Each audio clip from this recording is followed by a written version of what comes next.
13th Annual NBA East-West All-Star Game. Your host for the National Basketball Association, President Walter Kennedy. And your host for the world champion Boston Celtics, Walter Brown. The worst snowstorm of the season did not prevent many of the players and owners from attending the dinner and reception the evening before the game. Here were gathered the stars and superstars of the basketball world, the greatest players in the game. In addition to the great players of the NBA today, they were notables from the sports world out of the past and dignitaries from every walk of life. From Washington, a greeting from the Speaker of the United States House of Representatives, John W. McCormick.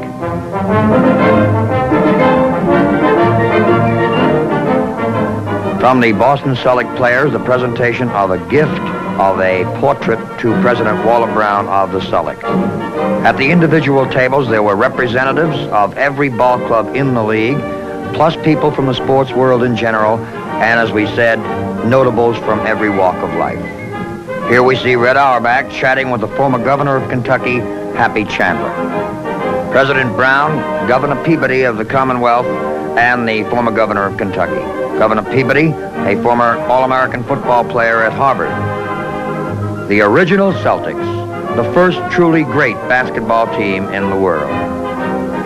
Here the original Celtics pose with some of the great players of the current era.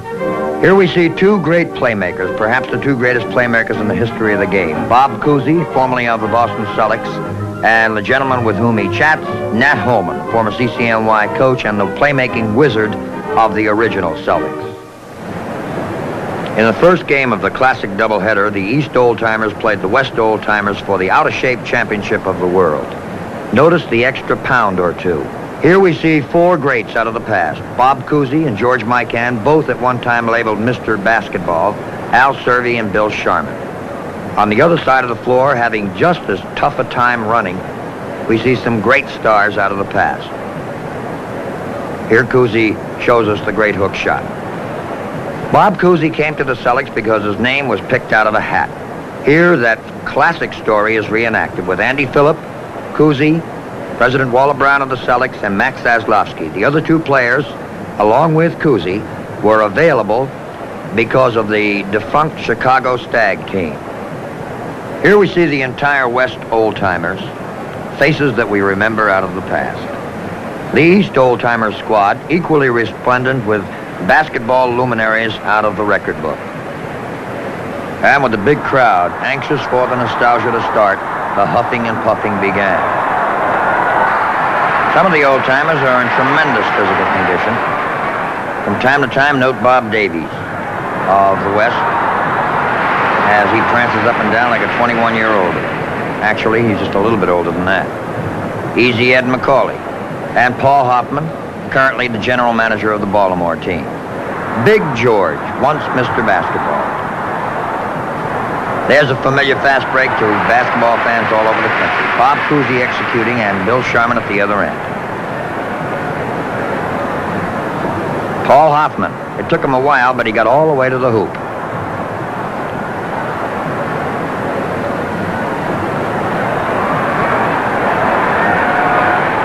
Now watch Hoffman. The only fast break in history that took 5 minutes from end line to end line. Believe it or not, some of these fellows teach physical fitness.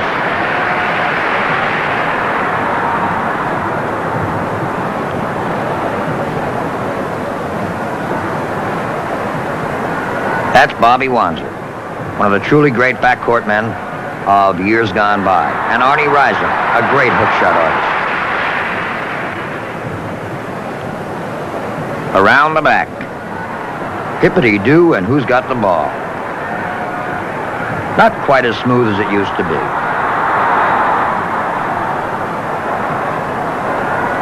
There's a familiar sight. Mikan scores.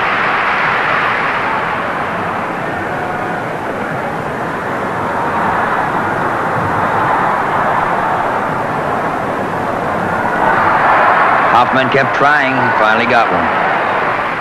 Number 19 is Vern Mickelson. Who's going to argue with him? There's Davies. Bob Davies, one of the truly great basketball players of all time, honored at halftime on his 44th birthday. Presentation was made. by Bill Mocrae of the Boston Garden.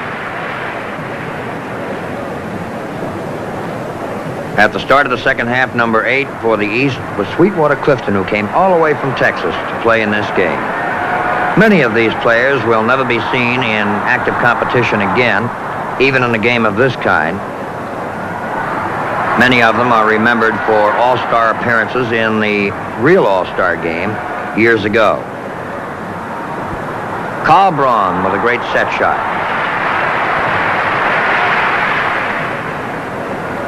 Behind the back for Bob Cousy, a familiar gesture that fans everywhere remember.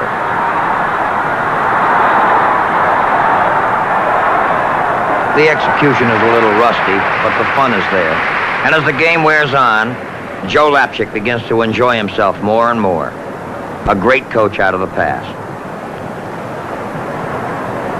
Joe currently coaching St. John's University of Brooklyn.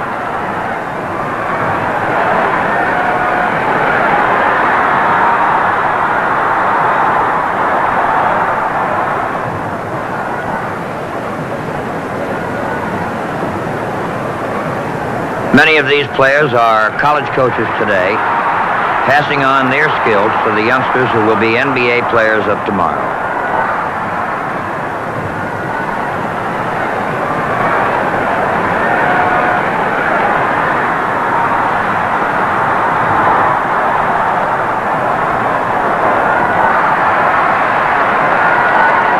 Vern Mickelson, still pretty tough around the backboard. Bob Davies with an underarm pass. Well, one time that used to work. Well, the ball game is history. They didn't break any records. They didn't set any high scores. But they had a wonderful time, and they got a standing ovation at the end. And now for the introductions for the 14th annual NBA All-Star Game. For the West, from the San Francisco Warriors, Guy Rogers. From the St. Louis Hawks, Len Wilkins. Don Ohl of the Detroit Pistons. Bailey Howell of the Pistons. Terry Dischinger of the Baltimore Bullets. Walt Bellamy of the Bullets. In a borrowed jacket, Wilt Chamberlain of the Warriors. From the Los Angeles Lakers, Jerry West. And Elgin Baylor of the Lakers. And from the St. Louis Hawks, Bob Pettit. For the East, Len Chappell from the New York Knickerbockers. Wayne Embry of the Cincinnati Royals. Hal Greer of the Philadelphia 76ers. Sam Jones of the Boston Celtics. Jerry Lucas of the Royals. Tom Gola of the Knickerbockers. Chet Walker of the 76ers. Tom Heinsohn of the Celtics. And Oscar Robertson of the Cincinnati Royals. And Bill Russell of the Boston Celtics. Here are the two coaches, Red Auerbach for the East and Fred Schaus for the West. Here are two of the greatest players in the history of basketball who have played in many All-Star games. For the West, Bob Pettit. For the East, Bill Russell with their respective coaches. And the ball game is underway. The East controls the tip.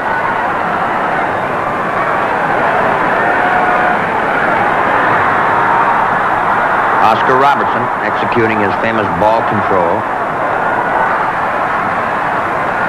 And Bill Russell, with a little daylight, starts the scoring.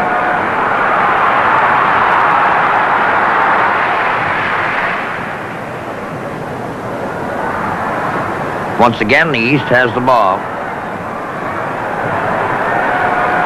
That's the speedy Hal Greer, one of the great jump shooters in basketball.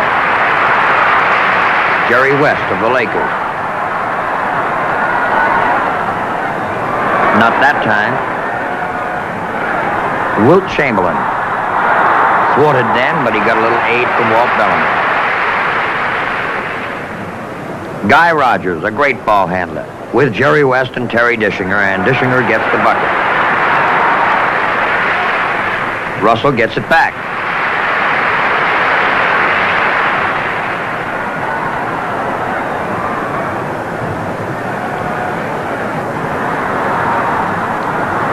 The East steals the ball. Greer executing a fast break with Sam Jones. That's 2.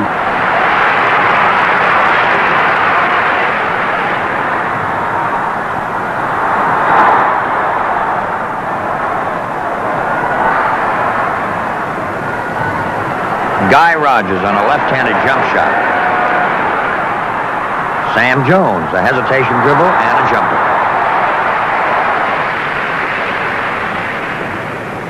Now Jerry West starts things for the West.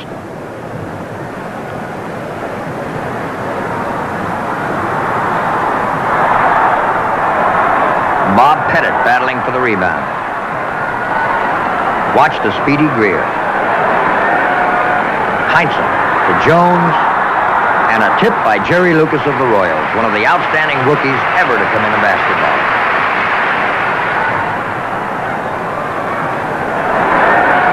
Big Wilt Chamberlain. And there's the great Elgin Baylor. Notice the moves.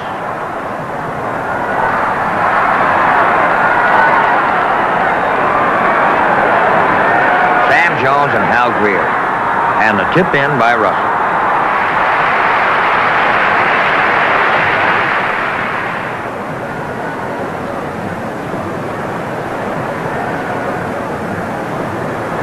Russell on a block shot. Now one of the fastest fast breaks I have ever seen. Hal Greer gets the basket.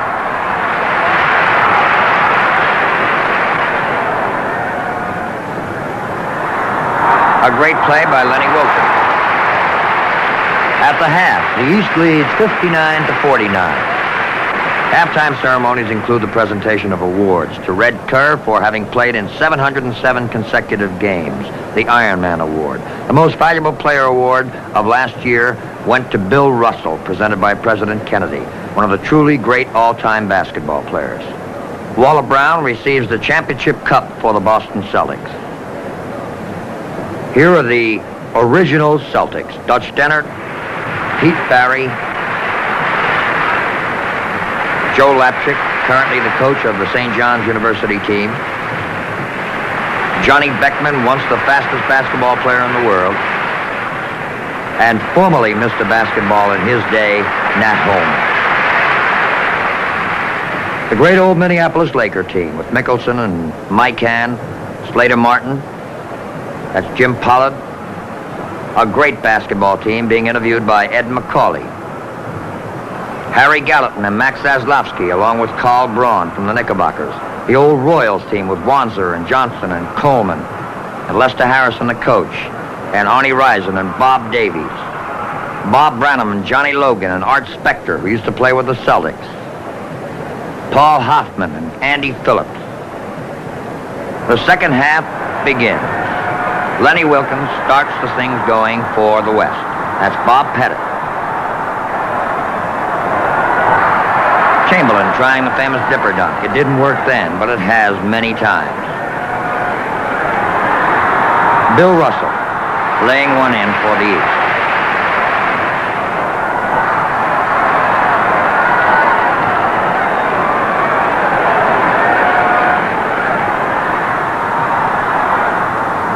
Wilkins from the outside. The rebound is captured by the Big O.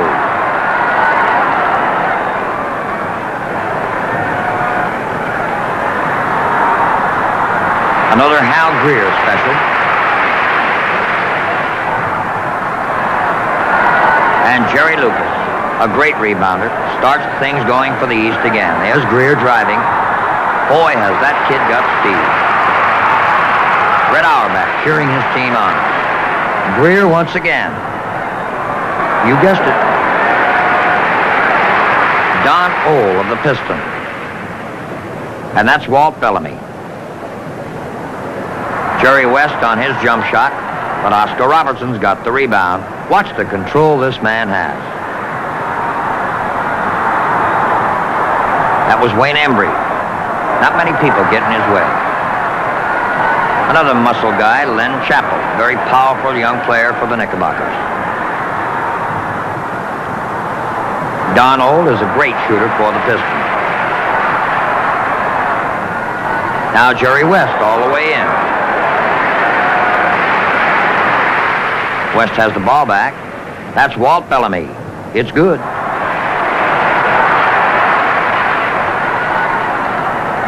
Sam Jones bringing the ball up.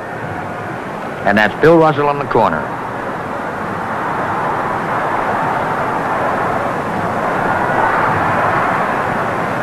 Wayne Embry on a hook shot that went astray. Dischinger got the rebound. That's Jerry West with the ball. A great shooter, Jerry West, the leader of the Lakers.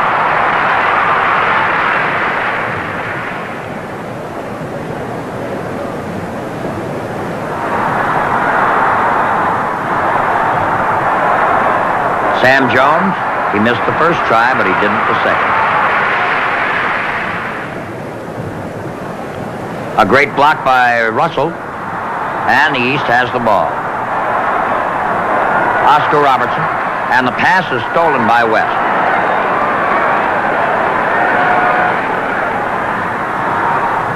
And West gets the hoop. 90-81, the East leading at that point. West trying to make a comeback. And Bellamy stuffs the ball in. Now Dischinger gets one for the West. And they're trying to make a drive for the ball game. 96-91 as they're coming back. Oscar Robertson, ever poised, never rushed, gets his play when he wants it. And Wilt Chamberlain on the dipper dunk.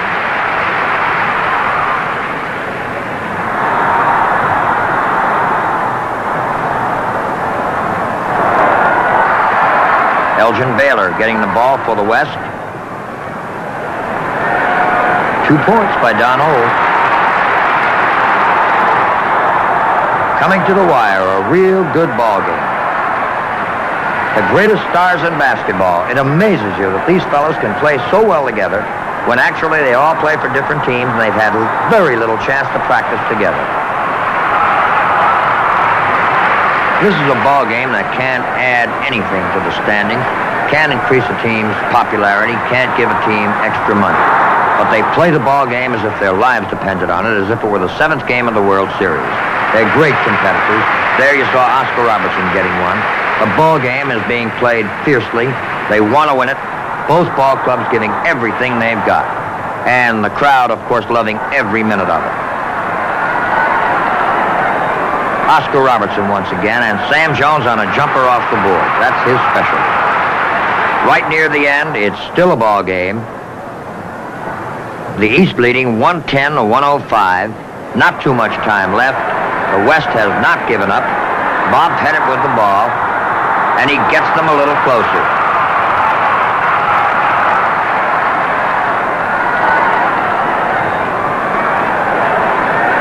But Sam Jones for the East, along with Bill Russell, are in charge. Underneath, Wayne Embry brings the ball back out. With the score 110-107, Oscar Robertson is fouled. He makes the first free throw good. The East controls the ball. There are only seconds left in the ball game. Russell gets the rebound, and the East still has control of the ball as they try to eat up the clock.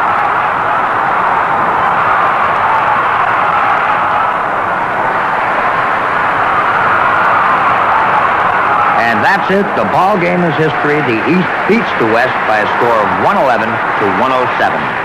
A tough ball game, well played, and loved by this huge crowd.